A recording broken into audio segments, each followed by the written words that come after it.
नमस्कार विद्यार्थियों, मैं डॉक्टर अमित सिंह आपका पुनः स्वागत करता हूँ ऑन द फ्लाई के इस यूट्यूब चैनल में। और आज हम लोग बात करेंगे सुमेरियन सभ्यता से संबंधित सामाजिक संगठन के बारे में। पिछले क्लास में हम लोगों ने राजनीतिक संगठन के बारे में बात की और देखा कि पटीसी और लुगल की स्थिति क्या थी, सुलगी की आचार संहिता का प्रमुख तत्व क्या क्या थे। साथ ही साथ हमने उनकी युद्ध और युद्ध कला के संदर्भ में बात की। आज हम लोग बात करेंगे सामाजिक संगठन के बारे में और देखेंगे कि सुमेरियन जो लोग थे, सुमेरियन जो समाज था वो किस तरीके का था, किन किन वर्गों में बटा हुआ दिखाई पड़ता है।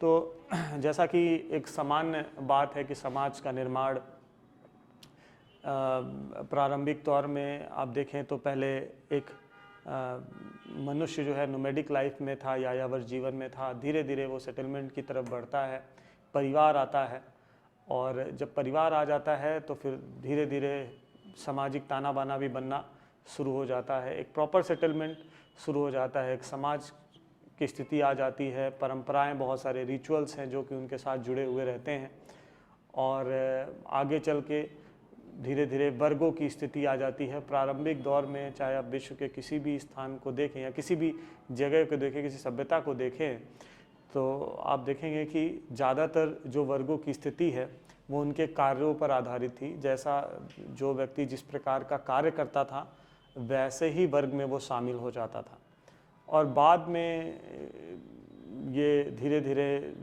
जन्म पर आधारित हो गया। जन्म के माध्यम से लोगों का वर्ग विभाजन कर दिया जाता था और बाद में इसमें और ज़्यादा क्लिष्टता आ गई जो कि जाति के रूप में पूरे विश्व में दिखाई पड़ने लगती है। बहुत सारी जगह पर जातियां हैं, बहुत सारी जगह पर संप्रदाय हैं, बहुत सारी जगह पे अलग अलग स्ट्रीम्स हैं।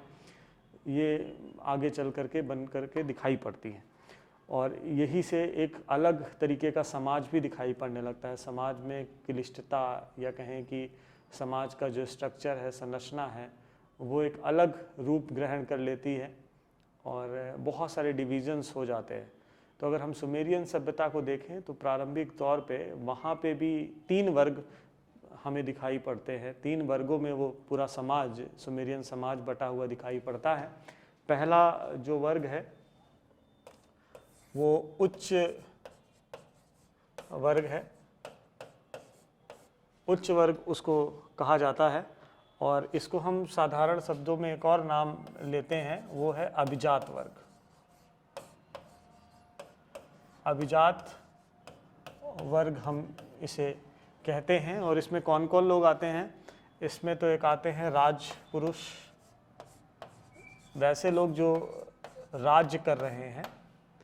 साथ ही साथ उच्च अधिकारी आते हैं इसमें।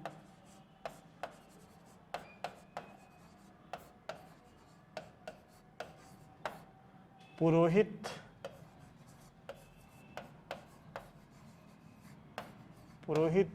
इसी में आते हैं और ये जो है उच्च वर्गीय लोग हैं जिनको कि अभिजात वर्ग भी कहा जाता है। राजपुरुष का अर्थ है पटेसी या लुगल। उच्च वर्गीय लोग जो कि राजा या शासक की भूमिका में रहते थे, उनसे जुड़े हुए जो परिवार हैं, उनके जो लोग हैं वो उससे इस वर्ग में आते थे। साथ साथ उच्च अधिकारी जो कि प्रशासनिक कार्यों में संलग्न रहते थे, वह जो है इस वर्ग में शामिल होते थे। और उसके अलावा पुरोहित को इस वर्ग में शामिल किया गया था। इसके बाद जो दूसरा वर्ग है वो वर्ग है सर्वसाधारण वर्ग।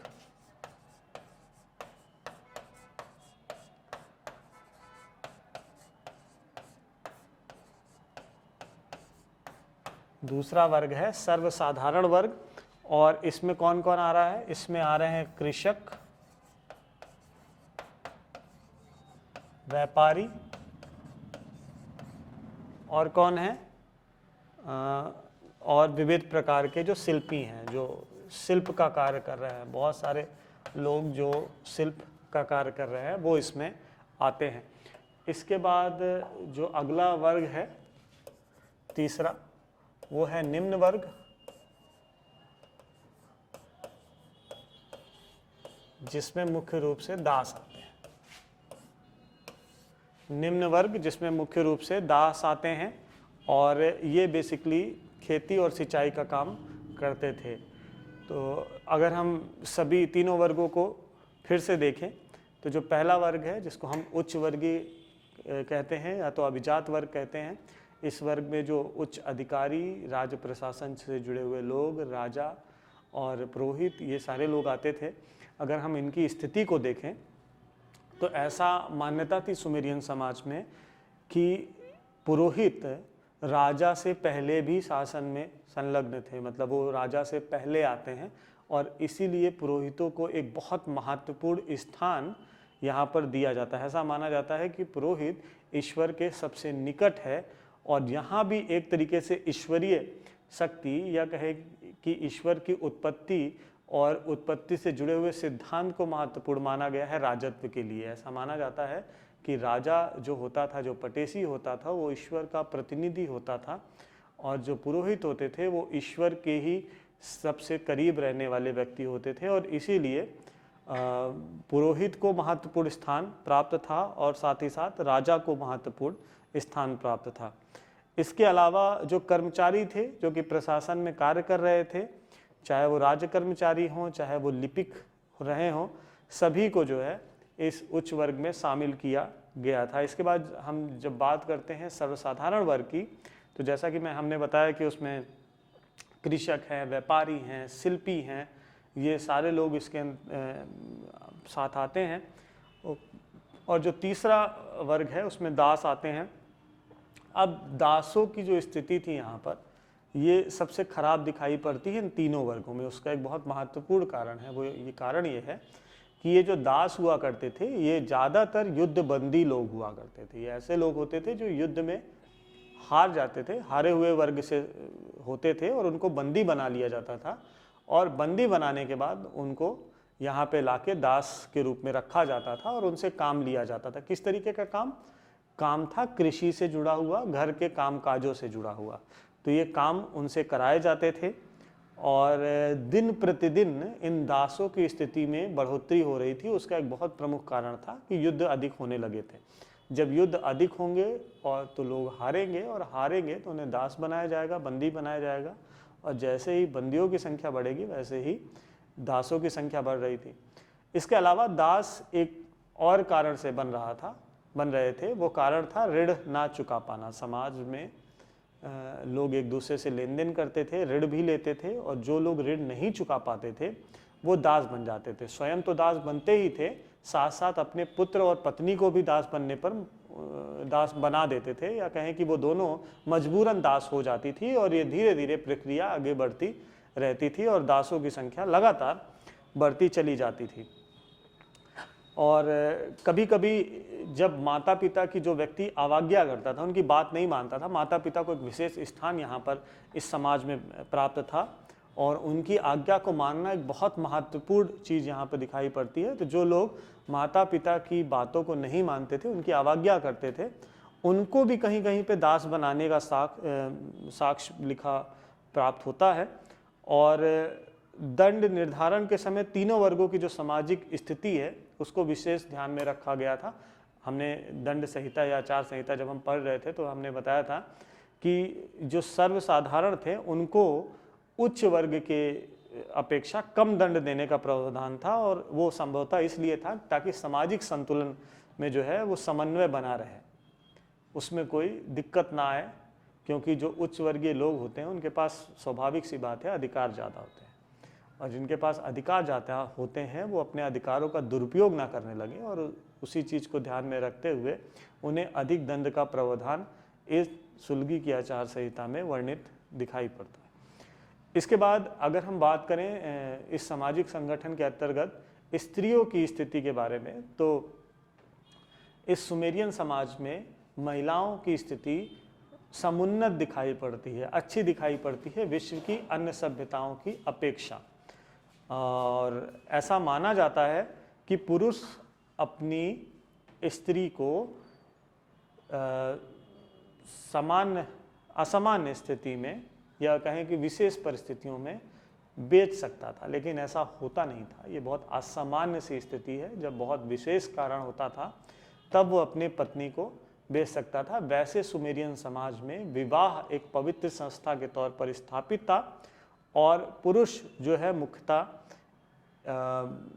एक विवाह ही करते थे, लेकिन कहीं कहीं पे बहुविवाह का प्रचलन भी दिखाई पड़ता। मतलब कुछ स्थानों पे बहुत ऐसा रिलेवेंट नहीं था कि बहुत ज़्यादा विवाह हो, मतलब बहुविवाह बहुत ज़्यादा हो, कहीं कहीं पे ऐसे साक्ष्य में मिलते हैं। इसके अलावा दहेज का प्रचलन यहाँ पर भी था, और दहेज जो भी विवाह में प्राप्त होता था उस पूरी संपत्ति पर स्त्री का अधिकार होता था, और स्त्री ही उसकी देखरेख करती थी, और उसकी इच्छा से वो हस्तांतरित होता था, ट्रांसफ़र होता था। अगर वो चाहे तो अपनी इस दहेज को, अपने इस संपत्ति को वो किसी और को ट्रांसफ़र कर सकती थी। और वैसे अगर घरेलू संपत्ति की बात करें तो पिता और पुत्र के नहीं रहने पर महिला या पिता या पति के नहीं रहने पर पुत्र अवयस्क होने की स्थिति में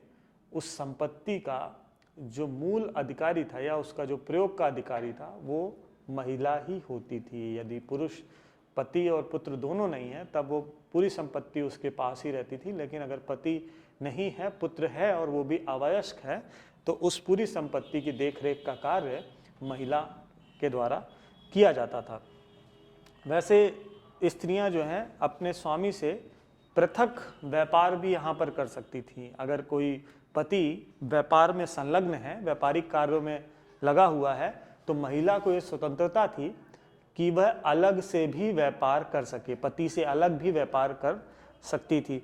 इसके अलावा जो सुमेरियन स्त्रियां थीं उनको बहुत सारे अधिकार थे, लेकिन उनके कर्तव्य कुछ कम नहीं थे। मतलब उनको अधिकार भी थे, बहुत सारे उनके कर्तव्य थे। कर्तव्य क्या थे? कर्तव्य ये थे, जहाँ जहाँ अधिकार प्राप्त होते हैं तो वहाँ पर कर्तव्यों का भी होना जरूरी है। अगर कर्तव्य नहीं होंगे तो अधिकार के साथ व्यक्ति कभी कभी जो है विन्मुख हो जाता है, या कहें कि वो बहुत ज़्यादा शक्तिशाली अपने आप को महसूस करने लगता है और समाज में एक अस्थिरता की स्थिति आ जाती है। तो कभी भी उस समाज में जहाँ पर अधिकार ज़्यादा है लोगों को, उनके लिए कर्तव्यों का भी होना अति आवश्यक है। तो उन महिलाओं की स्थिति जो कि सुमेरियन सभ्यता में बहुत बेहतर दिखाई पड़ती है, उनके पास कई प्रकार के अधिकार थे, जैसे कि संपत्ति का अधिकार। तो इसी तरीके से बहुत सारे कर्तव्य थे समाज के प्रति, और कर्तव्य क्या थे कि व्यभिचार की स्थिति में महिला को दंड देने का प्रावधान यहाँ पर दिखाई पड़ता है। और जो है इतना ही नहीं, महिला को मतलब स्त्री को पुत्र पैदा करना जरूरी था। जो महिला पुत्र नहीं पैदा करती थी उसका समाज में बहुत हेय दृष्टि से उसको देखा जाता था, या कहें कि उसका समाज में ओहदा बहुत कम था। इसके अलावा उसको पति छोड़ भी देता था। जो ऐसी स्त्रियां थी जो पुत्र पैदा नहीं कर सकती थी या संतान पैदा नहीं कर सकती थी, उसको छोड़ दिया जाता था। इसके अलावा एक प्रसंग ये भी है कि सुमेरिया में जो मंदिरों में काम करती थी, मतलब सुमेरिया के जो मंदिर थे उसमें स्त्रियों को काम के लिए रखा गया था। वो वहाँ पर सेवाएं देती थी और उन्हें देवताओं की रखेल के तौर पे वहाँ पर माना गया है। ऐसा माना जाता है कि वो देवताओं के लिए, देवताओं को प्रसन्न करने के लिए विभिन्न प्रकार के क्रियाकलापों को करती थी और उनकी सेवा करती थी। एक तरीके से देवदासी के तौर पर वहाँ पर भी देवदासी प्रथा के साक्ष्य हमें दिखाई पड़ते हैं। इसके अलावा सुमेरियन जो लोग थे इस चीज़ को बहुत गर्व से लेते थे, जो वो अपनी महिलाओं को ईश्वर के प्रति सौंप देते थे। वहाँ पे वो जैसा कार्य करती थी उसको उसके प्रति अपमानित न महसूस होकर के वो इस चीज़ को बहुत गौरवान्वित तौर पे देखते थे।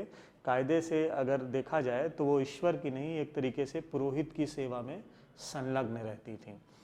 इसके अलावा हम देखते हैं कि जो सुमेरियन जो लोग थे उनका रहन सहन बहुत विलासितापूर्ण था, बहुत अधिक ऐसी विलासितापूर्ण सामग्री का वो प्रयोग करते थे।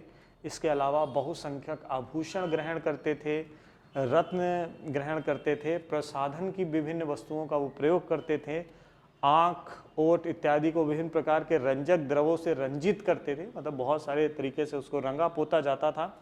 अनेक प्रकार के आभूषण ग्रहण करते थे। विल ड्यूरेंट एक इतिहासकार हैं, उनका ऐसा मानना है कि स्त्रियों के अलंकरण एवं प्रसाधन की दृष्टि से अब तक कोई विशेष अंतर नहीं हुआ है, मतलब जो उस समय का समाज था उसमें कोई विशेष अंतर वो नहीं देख पाते हैं। और ऐसा मानते हैं कि समकालीन ज़्यादातर सभ्यताओं के जो लोग थे वो सौंदर्य प्रसाधन का प्रयोग सामान्य तौर पे कर रहे थे।